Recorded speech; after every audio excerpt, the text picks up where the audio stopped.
इस particular problem में जो आपकी स्क्रीन पर दिखाई पड़ रहा, इसमें काइनेमेटिक कंस्टेंट्स हैं दोनों किस्म के, ज्योमेट्रिकल कंस्टेंट भी हैं और स्ट्रिंग भी है। तो स्ट्रिंग तो हमेशा कंस्टेंट ही होता है, और एक और कंस्टेंट भी है, उसको हम लोग वैसे तो नॉर्मल कंस्टेंट बोलते हैं, नॉर्मल फोर्स के लॉन्ग, नॉर्मल रिएक्शन के लॉन्ग, लेकिन ठीक है हम इसको इन जनरल बोलेंगे कि काइनेमेटिक कंस्टेंट्स हैं। तो जाहिर सी बात है ऐसे प्रॉब्लम्स को these are solved using kinematic constants and Newton's law of motion. तो इस क्वेश्चन में है क्या कि एक स्मूथ हॉरिजॉन्टल फ्लोर है, मतलब फ्रिक्शन अभी भी एब्सेंट है हमारे क्वेश्चन से, and there is a wedge of mass capital M, you can see there with an angle of inclination alpha at the base वो हॉरिजॉन्टल के साथ एंगल ऑफ अल्फा बना रहा। On the surface of the wedge there is a bar of mass m, a small block है वो mass m, and it is tied with a light thread to the wall. This thing is a wall, and the thread is thrown over a weightless pulley reinforced at the top of the wedge. Okay, all right, fine. ये पुली जो है ये veg के top पर लगा हुआ है, वो तो मुझे दिख रहा। The segment of the thread AB is parallel to the horizontal surface of the floor. It should be. First, the system is held and then released. Okay, system is released from rest. इसका मतलब ये हुआ. And the bar begins to slide along the inclined surface of the wedge. Very good. Friction forces are absent. We know it. तो इसमें लिखा हुआ find the wedge acceleration in this case. Wedge का acceleration. And second part question को कुछ ऐसे कहता है कि assuming a given alpha, find at what ratio of the masses of the wedge and the bar such an acceleration is possible. अच्छा, masses का ratio जिसके लिए ऐसा मोशन पॉसिबल है, इसका क्या मतलब है? वी विल सी इट, इसका क्या मतलब है। मैं इस पिक्चर को ऐसा करता हूँ, कॉपी कर लेता हूँ,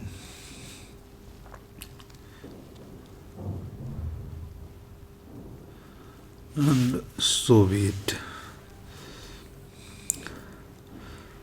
और इस पिक्चर को कॉपी करके ले आता हूँ मैं। इस पिक्चर को कॉपी करके तो आपके सामने स्क्रीन पर मैंने डाल दिया। सवाल ये उठता है कि इसको कॉपी ही मैं क्यों करना चाहता था? फोर्सेस दिखाने के लिए, क्योंकि Newton's law of motion use करने के लिए तो फोर्सेस दिखाने पड़ेंगे।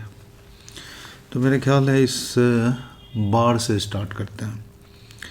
तो इस पर जो फोर्स लगेंगे, इस बार पर ही स्टार्ट करते हैं। इस पर जो फोर्सेस लगेंगे, एक तो ग्रेविटी का फोर्स लगेगा, दूसरा ये सरफेस का नॉर्मल रिएक्शन लगेगा, इसको एन बोल दिया, एक टेंशन का फोर्स भी लगेगा, और कोई फोर्स तो लगेगा नहीं क्योंकि ये ब्लॉक जो है स्मॉल मास एम का, ये सिर्फ तीन चीज़ों के कांटेक्ट में है। ये नीचे वाले वेज के कांटेक्ट में है, उसने नॉर्मल का फोर्स लगाया, ग्रेविटी के कांटेक्ट में है तो अर्थ का फोर्स लगा, अर्थ के कांटेक्ट में है तो ग्रेविटी का फोर्स लगा, और स्ट्रिंग के कांटेक्ट में, डायरेक्ट कांटेक्ट में, तो स्ट्रिंग ने टेंशन को फोर्स इस पर ऐसे लगाया होगा। अब इस वेज पर कौन कौन से फोर्सेस लगेंगे? तो आई गेस कि इस वेज पर जो फोर्सेस लगेंगे इसको भी मैं दिखा दूं, तो ये दिखाने में हमेशा एक प्रॉब्लम होती है। ओके, और एक पुली भी है इसके साथ, तो मैं इस पुली को भी ले आता हूँ, फिक्स इट। ये पुली इसी का पार्ट है, वेज का पार्ट है। पुली पर जो फोर्सेस लगेंगे ऑफ कोर्स वो वेज पर ही लगेंगे, क्योंकि पुली मासलेस है और ये वेज के साथ अटैच्ड है, and pulley is moving this time, so इस पुली पर फोर्सेस दिखाना बहुत ज़रूरी है। तो ये पुली पर जो फोर्सेस लगेंगे, इसमें एक तो इधर टेंशन का फोर्स लगेगा, यहाँ स्ट्रिंग बंधा हुआ होगा, तो ये आई गेस कि ये यहाँ पर व्हाट हैपेंड, यहाँ पर एक टेंशन का फोर्स लगेगा, टेंशन लाइक दिस, एक टेंशन इस पुली पर इधर में जो स्ट्रिंग होगा वो भी लगाएगा, ये जाहिर सी बात है इसके पैरेलल होगा, ये एंगल अल्फा है यहाँ पर। और इसके अलावा इस वेज ने इस ब्लॉक पर एक नॉर्मल को फोर्स लगाया था तो उसका नॉर्मल रिएक्शन लगेगा, चाहे जैसे लगेगा। ये एंगल वगैरह क्या होगा, ये एंगल वगैरह डिसाइड करना आपके लिए बहुत आसान है। 90 डिग्री है, 90 माइनस अल्फा है, so this angle will be alpha. ये तो बहुत आसान है, ये सब कर लेना। इसके अलावा भी फोर्सेस लगेंगे, इसका अपना वेट भी लगेगा वर्टिकली डाउनवर्ड डायरेक्शन में, और इसके अलावा इस सरफेस का एक नॉर्मल रिएक्शन भी लगेगा। हालांकि इन दोनों का कोई यूज नहीं है हमारे पास, क्योंकि इसका मोशन जो होगा हॉरिजॉन्टल डायरेक्शन में होगा और ये सारे फोर्सेस जो हैं वर्टिकल डायरेक्शन में लग रहे हैं, तो ये हॉरिजॉन्टल एक्सेलरेशन में कोई रोल नहीं प्ले करेंगे। तो ये तो सही है, लेकिन दिखा दिया मैंने पूरा, सारे के सारे फोर्सेस सब पर दिखा दिया। अब एक काम और भी कर देता हूँ, एक इसमें रेफरेंस के लिए, चूँकि रेफरेंस लेना मुझे पसंद है, तो मैं एक एक्स एक्सिस वाई एक्सिस भी मान लेता हूँ। एक्स एक्सिस हॉरिजॉन्टल के लॉन्ग लिया है लेफ़्ट की तरफ, वाई एक्सिस पॉजिटिव डायरेक्शन उसको वर्टिकली डाउनवर्ड डायरेक्शन में लिया। सो अब मैं कुछ एक इक्वेशंस लिखना चाहूँगा। तो वेज के लिए इससे शुरुआत करते हैं। तो वेज का जो मोशन है वो लेफ्ट हैंड डायरेक्शन में है, तो वेज पर लेफ्ट में कौन कौन सा फोर्स लग रहा है, तो यहाँ से स्टार्ट करते हैं। ये टेंशन लग रहा होगा पॉजिटिव एक्स एक्सिस के लॉन्ग, और ये टी का एक कंपोनेंट लग रहा होगा, ये भी एंगल अल्फा होगा, टी कॉस अल्फा। ये राइट हैंड डायरेक्शन में एक्स एक्सिस हॉरिजॉन्टल के लॉन्ग लग रहा होगा, तो दैट उसको मैं माइनस करके लिखूंगा, माइनस टी कॉस अल्फा। इसके अलावा एक नॉर्मल का कंपोनेंट लगेगा, और इस नॉर्मल का एन का जो वेज ने ब्लॉक पर लगाया था बदले में ब्लॉक वेज पर लगाएगा, उसका एक कंपोनेंट इधर की ओर होगा, and that will be N sine alpha as you can see here. इसको प्लस साइन देना पड़ेगा, and that is equal to mass into acceleration of wedge. तो वेज के एक्सेलरेशन को मैं a1 मान लेता हूँ, याद रखना है, वेज के एक्सेलरेशन को मैंने a1 मान लिया। अब ब्लॉक के लिए लिखते हैं एक्स एक्सिस और वाई एक्सिस के लॉन्ग, क्योंकि वेज तो सिर्फ एक्स एक्सिस यानी हॉरिजॉन्टल के लॉन्ग मूव कर रहा था। ब्लॉक जो जिसका मास स्मॉल m है, ये किसी भी डायरेक्शन में मूव कर सकता है। तो उसके एक्स एक्सिस में मोशन के लिए इक्वेशन क्या क्या लिखेंगे, सारे फोर्सेस को हॉरिजॉन्टल वर्टिकल में ब्रेक करना होगा। तो ये टेंशन है, इस ब्लॉक पर लग रहा है, ये टेंशन है, और ये एंगल अल्फा है। सो एक फोर्स जो इधर लग रहा है, ये तो टी कॉस अल्फा लग रहा है। ओके, सो मैं T cos alpha positive x axis के लॉन्ग मैं ये लिख देता हूँ, और उसके बाद नॉर्मल का भी एक कंपोनेंट लगेगा, नॉर्मल का एक कंपोनेंट लगेगा। यू रिमेंबर कि दिस एंगल इज अल्फा, सो ये एंगल, ये दोनों पैरेलल हैं और ये तो वही लाइन है, तो ये एंगल भी अल्फा होगा। दैट मीन्स ये जो है 90 माइनस अल्फा होगा और ये एंगल अल्फा होगा। तो नॉर्मल का नहीं, गलत लिख दिया मैंने, बिल्कुल नहीं, ये तो गड़बड़ हो गई, रुको फिर से करता हूँ ये सारे कुछ।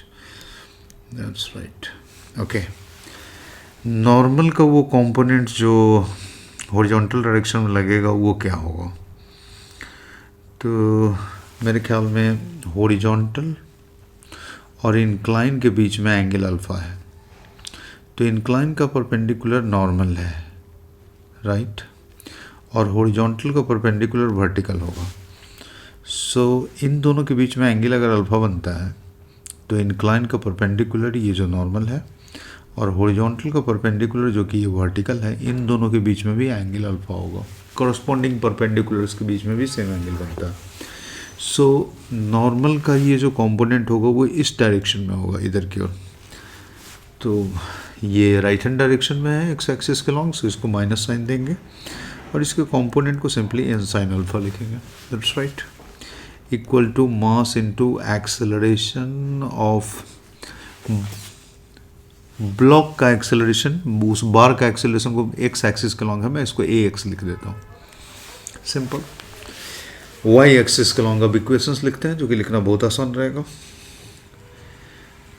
तो पॉजिटिव वाई एक्सिस हमने नीचे की ओर लिया है, तो देखेंगे नीचे की ओर कौन कौन से फोर्सेस लग रहे हैं। तो एक तो एम जी दिख रहा, और ऊपर की तरफ टेंशन का एक कंपोनेंट भी लगेगा, जो कि होपफुली टी साइन अल्फा होगा, ऊपर की ओर है। और एक्स एक्सिस नीचे की ओर मैंने पॉजिटिव डायरेक्शन लिखा है, तो मैं इसको माइनस टी साइन अल्फ़ा लिख देता हूँ। और उसके बाद नॉर्मल का भी एक कंपोनेंट ऊपर की ओर ही लग रहा है, that is N cos alpha, तो इसलिए वो भी माइनस में लिखा जाएगा, minus N cos alpha equal to mass into Y component of acceleration. We got 3 equations.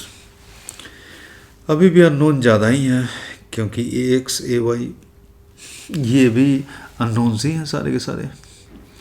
मतलब a x a y basically are the projections of blocks acceleration along the respective coordinate axis जो हमने लिया है। अब एक चीज़ ये है, अब यहाँ पर कंस्टेंट्स अभी तक यूज़ नहीं किया, उन कंस्टेंट्स को कैसे यूज़ करना, तो कंस्टेंट अब की ओर मिक्सअप हो गए हैं, एक सिंपल सा फंडा लगा के नहीं यूज़ कर सकते हैं, हमें अपना ऑब्जर्वेशन यहाँ पर जिंदा रखना पड़ेगा।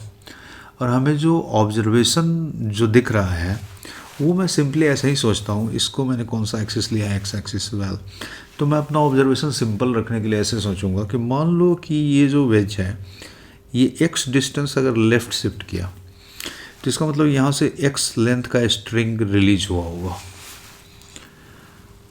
और ये स्ट्रिंग के कारण ये ब्लॉक जो है ना इस वेज पर जहाँ पर भी था उससे एक्स डिस्टेंस आगे बढ़ गया होगा, एक्स ही डिस्टेंस आगे बढ़ा होगा, ये block along the incline x distance बढ़ा होगा। अगर ये इंक्लाइन, इसमें दोनों का रोल है, ज्योमेट्रिक कांस्टेंट का भी रोल है और स्ट्रिंग का भी रोल है। तो ये वेज अगर एक्स डिस्टेंस आगे बढ़ा हुआ होगा तो बढ़ा होगा, तो यहाँ से एक्स स्ट्रिंग सिंपल जो मुझे दिख रहा रिलीज हुआ होगा, और उसने इस ब्लॉक को X distance down the incline with respect to incline move करने के लिए प्रोवोक किया होगा, तो ये मूव कर गया होगा क्योंकि स्ट्रिंग हमेशा टाउट है। इसका मतलब ये है कि ये एक्स एक्सिस के लॉन्ग राइट हैंड साइड में, चूँकि ये एंगल अल्फ़ा है, तो एक्स एक्सिस के लॉन्ग ये ब्लॉक जो मूव किया है यहाँ पर, ये एक्स कॉस अल्फ़ा डिस्टेंस इधर मूव किया है, ये विथ रिस्पेक्ट टू वेज है लेकिन ठीक है, एक्स कॉस अल्फ़ा इधर मूव किया और ये distance x sine alpha downward ही आया है विथ रिस्पेक्ट टू वेज।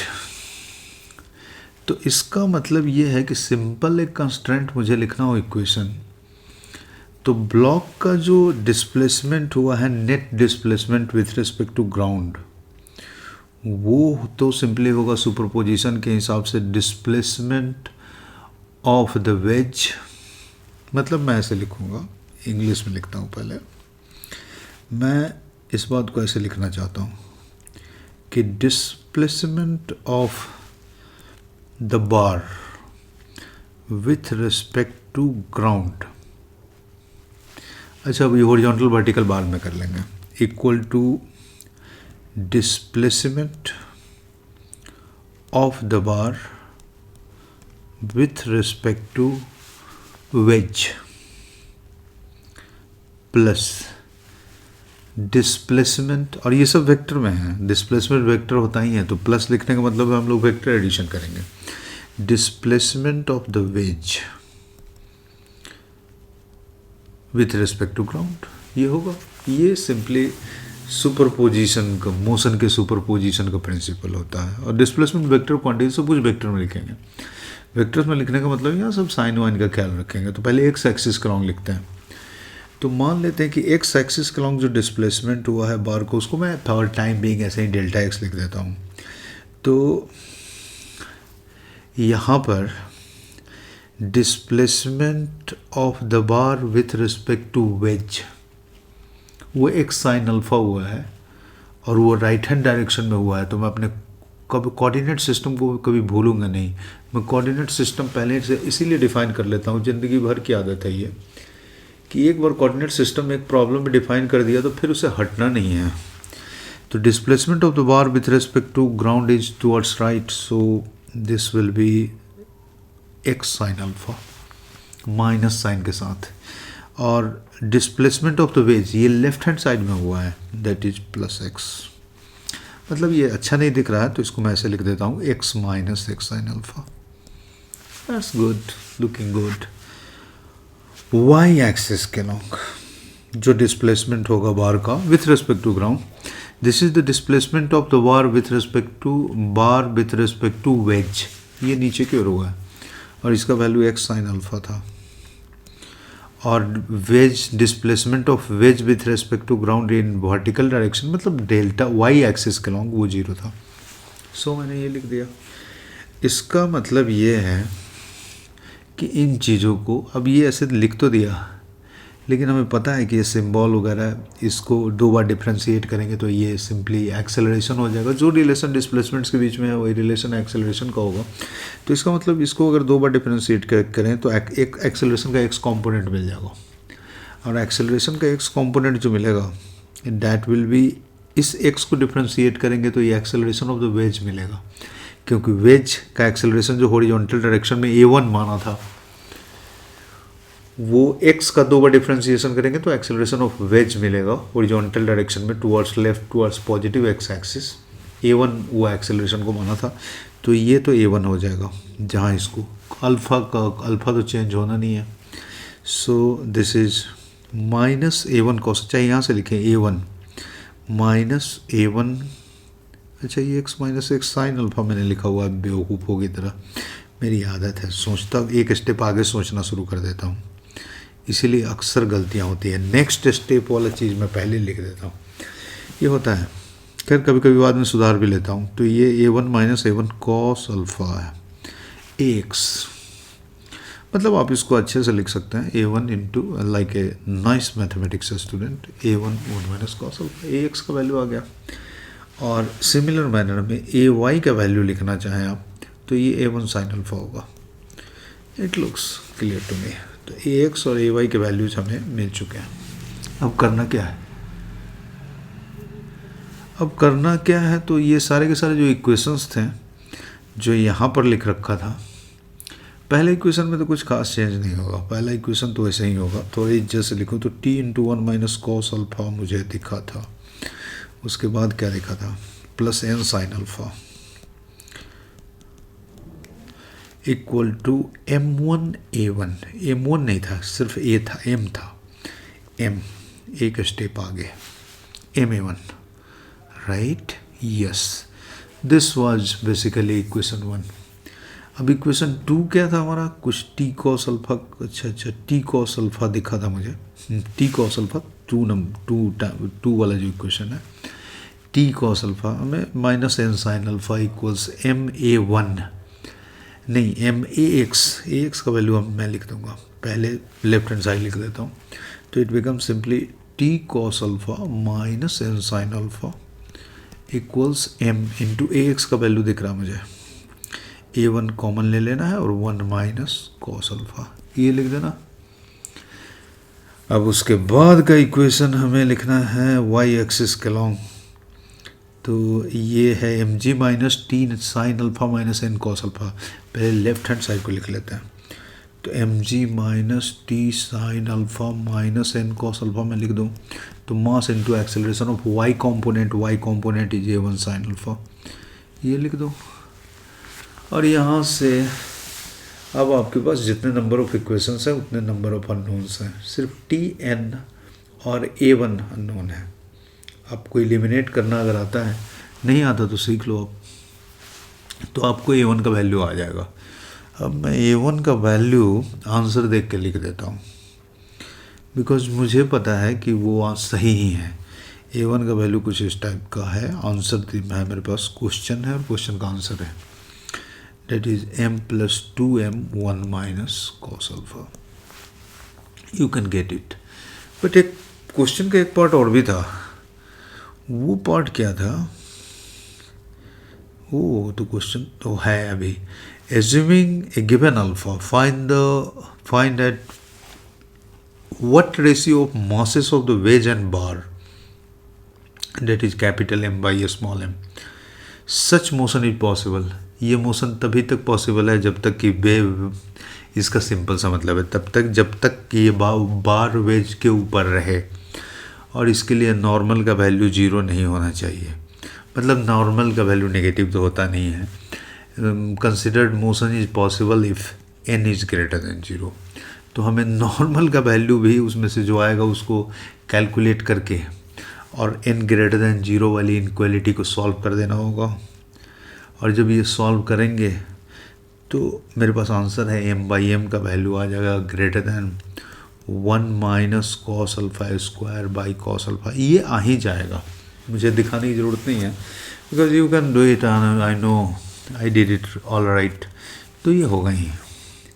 अब देखते हैं कुछ और भी किस्म के कॉन्स्टेंट्स होते हैं। ये एक अच्छा क्वेश्चन माना जाता है। अब इस क्वेश्चन को सिर्फ इसी तरीके से सॉल्व नहीं कर सकते हैं।